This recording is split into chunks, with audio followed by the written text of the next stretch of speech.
bức hình này trong cái bài thi khung năng lực châu Âu mình xuất hiện cái bức hình này, mình sẽ nói là sao? Yes, let me see. Let me see, đúng không ạ? I can see. Thầy sẽ làm thử một đề cho mọi người. I can see there is a woman in the picture. In the picture, right? She is in the kitchen because I can see there are many kinds of vegetable. Many kinds of vegetable. Tomato, đúng rồi. Đúng rồi. Tomato, salad, meat, and so on, and I see having an apron, I'm not sure she is cooking in the kitchen. She cooking in the kitchen. Đấy, như bạn nói không được nữa thì đâu phải nó không được nữa thì cố gắng nói theo thầy làm gì. Mọi người có thể nói gì? Yes, let me see.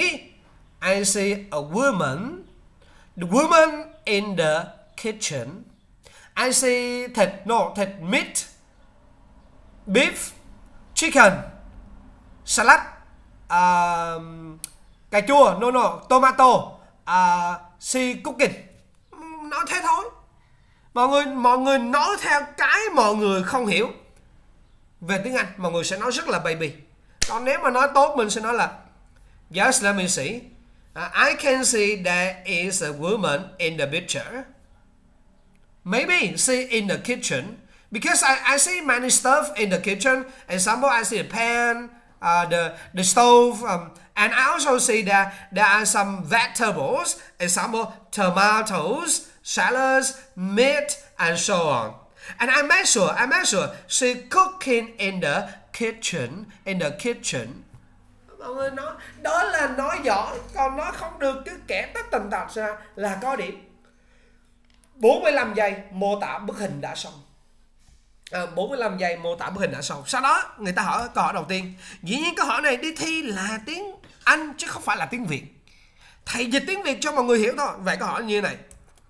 The time you cook a healthy meal. Hãy nói về cái lần bạn nấu một bữa ăn lành mạnh. Kể về cái lần bạn nấu bữa ăn lành mạnh là khi nào. Như vậy thầy sẽ soạn thử chuyên đề đầu tiên thôi. Yes, let me say. Đúng rồi. The last time I cook a healthy meal last week. Những bạn không biết gì về tiếng Anh, bạn nói được chữ last week là cuộc đời bạn đã có điểm rồi. Nhưng trả lời last week không cao điểm. Mình nói thêm vào. Last week, my brother came to my house, and he is a vegetarian. So we decided to cook many kinds of food, such as tofu and salad. And we had a very happy and healthy meal. Người ta nói như thế. Mình nói đến chữ last week, mình kể ra anh trai đến nhà chơi, anh là một người ăn chay và chúng tôi đã quyết định nấu nhiều thức ăn lành mạnh như là đậu hũ và salad các kiểu. Mình ví dụ mọi người biết nhiều món mọi người kể ra và chúng tôi ăn rất là hạnh phúc và rất là lành mạnh với nhau. Đúng không? Những bạn khác, bạn nói yếu bạn sẽ không nói như thế, bạn nói là the time I cook a healthy meal, I cook for my mother. I cook beef, thịt bò, beef and chicken soup. I eat my mother eat. We eat, we feel happy. Mọi người nói thế đó. Thịt bò và súp gà là thức ăn lành mạnh chứ gì nữa.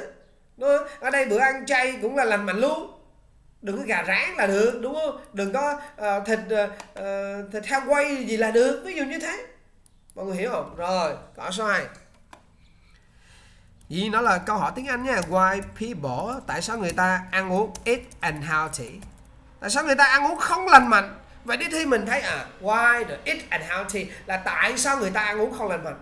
Vậy bây giờ suy nghĩ trong đầu đi, mình sẽ nói. Đừng học thuộc bài nói của thầy. Các bạn nghe này. Đừng bao giờ học thuộc bài nói của thầy. Mà chúng ta phải hiểu để chúng ta nói. Chúng ta phải hiểu để chúng ta nói. Chúng ta phải hiểu để chúng ta nói. Như vậy chúng ta hiểu, chúng ta nói này các bạn. Yes, I think the people eat unhealthy because they don't have time to cook for themselves. They don't have time to go to the market to buy something to cook. So they just eat the pizza, the fried chicken, and drink Pepsi, drink Coca-Cola. It's not good. And one more thing, I think people eat unhealthy because it's their habit.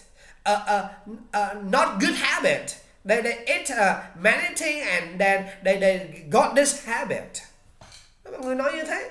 Vì nhiều bạn sao, ông thầy nói, yes, let me say, I think people eat unhealthy because they are busy. They don't have time to go supermarket, the market, and buy something to cook. They just eat the fast food, the KFC, and maybe another reason they is it a habit? Is it a habit? They don't like to eat healthy, đúng không? Mình soạn một đường nhưng mình nói một nẻo. Và khi nói cái ngữ điệu, quan trọng cái ngữ điệu của mình phải lên phải xuống. Nghe các em nhớ giùm thầy nha, năn nỉ mọi người ha. Rồi, ok. Phần 3. Nhắm mắt lại và mường tượng về hai bức hình này, đúng không? Rồi, hai bức hình này. Rồi. Đấy, hình gì? Phần 3 nó luôn có hai hình, bức hình bên trái, bức hình bên phải. Một người đàn ông không phải đàn ông đâu, đàn ông nghe. Đang dùng cái máy tính, có cái ly nước này, có vẻ như đang tính tiền online cho sản phẩm. Rồi, bên phải là hai người ở chợ cá, người đàn ông đứng bán cá, người phụ nữ thì đưa tiền trả mua con cá, đúng không? Rồi, như vậy giờ nói sao? Nhắm mắt lại, mình mường tượng về bức hình đi đã. Dĩ nhiên mình không có bức hình ở đây. Rồi, bắt đầu mình nói. Cái cách nói của phần 3 là vẫn là yes, let me see. Rồi, I can see there are two picture. Rồi, the picture on the left. Có cái gì mọi người nói ra? The picture on the right. Có cái gì mọi người nói ra? Phải nói lại được the picture on the left và the picture on the right. Như vậy mình nói tiếp. Nghe chữ the left ha. Đây là câu cửa miệng nha, đây là những cái cửa miệng nha. Bắt đầu mình sẽ lấy cái này. Mình nói này, bắt đầu mình nói vào. The picture I see there is a man. There is a man. Okay. He is having a computer and he is in the store and maybe he is the seller. And he is he's charging the money up brothers. Ví dụ thế. Charge the money up brothers là đang tính tiền của sản phẩm. Charging money of brothers. Được chưa? Picture on the right. Nói vào I see there are two people. A woman and a man. They are in the market. And the woman is buying the fish from the man. Vậy ngay từ bây giờ mình tập nói đi mọi người. Mình tập nói đi, mình phát thảo những cái bức hình trong đầu như thế đó. Và chúng ta sẽ nói, sẽ phản xạ đi, tập phản xạ. Số 1, advantages of shopping online and shopping at the market. Bạn nào có thể giúp dùm thầy không ạ? Bạn nào có thể giúp dùm thầy nói câu này không ạ? Yes, I think when we shopping online, we can save a lot of time. We don't need to ride the motorbike to the market or supermarket. We stay home, open computer to buy. And when we go shopping at the market, we can eat before we buy. We can look at the product we buy. And at the market, we can reduce the price. We can bargain. Bargain là gì? Trả giá sản phẩm. Trả giá sản phẩm, đúng không? Như vậy thầy nói thử. Yes, let me say. Đúng không ạ? When we shop online, we can save a lot of time. We can say a lot of time. We can open computer at home to choose product. Đó, nó đơn giản, nó một ý thôi cũng được. Nhiều bạn ý hay hơn, mọi người nói ý hay hơn. Đừng bắt chước thầy làm chi cả nhé.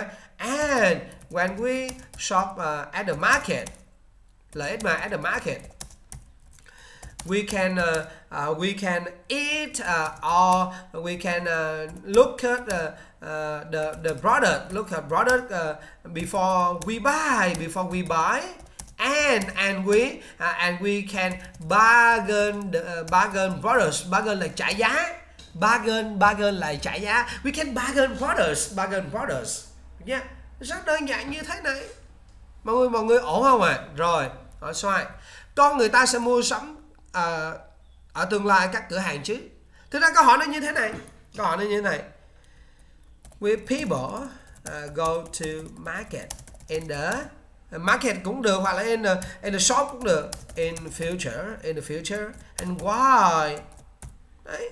Con người ta sẽ mua sắm ở các siêu thị và các chợ trong tương lai chứ. Tại sao vậy? Tại sao hoặc tại sao không? Đúng không? Như vậy chúng ta sẽ trả lời sao? Tùy. Đây là quan điểm của mọi người. Và thầy đã nói rồi, không có đáp án đúng và đáp án sai.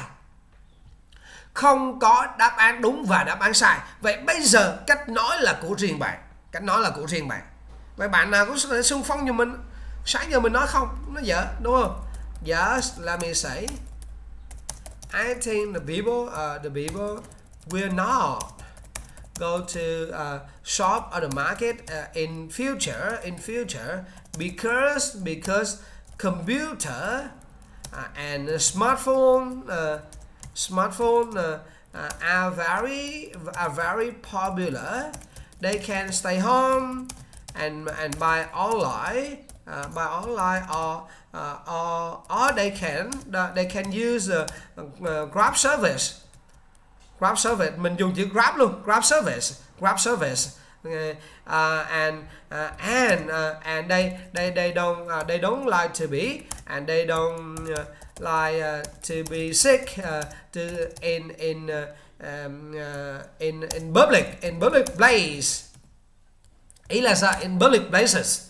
Lý do đầu tiên là công nghệ, máy tính và điện thoại rất là phổ biến. Họ có thể ở nhà và họ mua sản phẩm online được. Và lý do thứ hai là họ không muốn những căn bệnh ở những nơi công cộng, the viruses, COVID-19. Thầy soạn một đường, thầy nói một nẻo nghe này. Yes, let me say. I think people they will not go to the shop in the future. And why? Why I say so?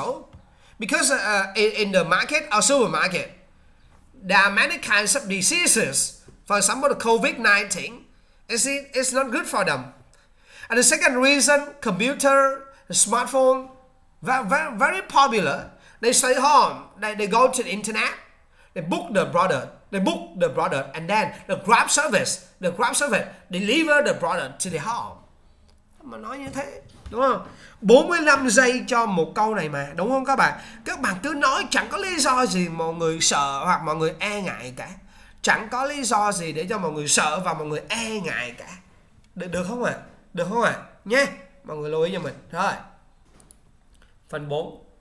Riêng phần 4 là có 1 phút để ngồi suy nghĩ, còn 3 phần kia không có thời gian suy nghĩ. Đúng không? 3 phần kia có thời gian suy nghĩ. Rồi, 3 câu này đi thi tiếng Anh nó như này.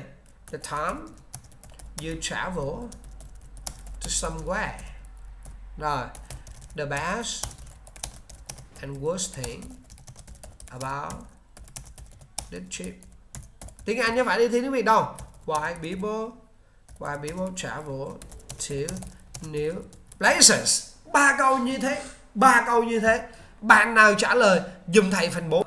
Đây là cách trả lời của mình. Đây là cách trả lời cho 3 câu. Những bạn nói yếu thì mình chỉ trả lời ngắn thôi. Còn những bạn nói giỏi mình nên nói thật nhiều. Nói yếu là sao? Ví dụ này. Firstly, the time I traveled to somewhere. Yes, last week I traveled girlfriend Đà Lạt.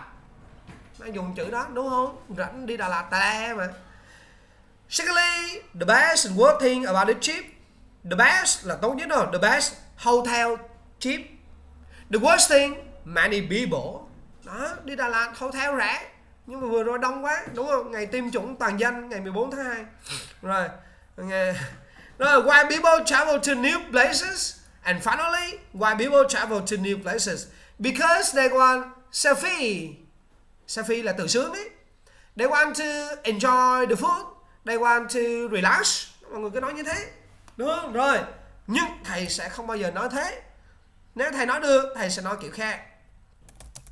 The time I travel to somewhere last summer. Last summer I went to Đà Lạt city with my family. We stayed there for 7 days and enjoy many things in there. Mình cứ nói như thế. Secondly, đúng không? The best thing about this trip, I think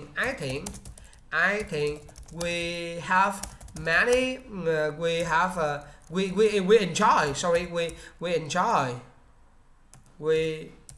enjoy many kinds of food.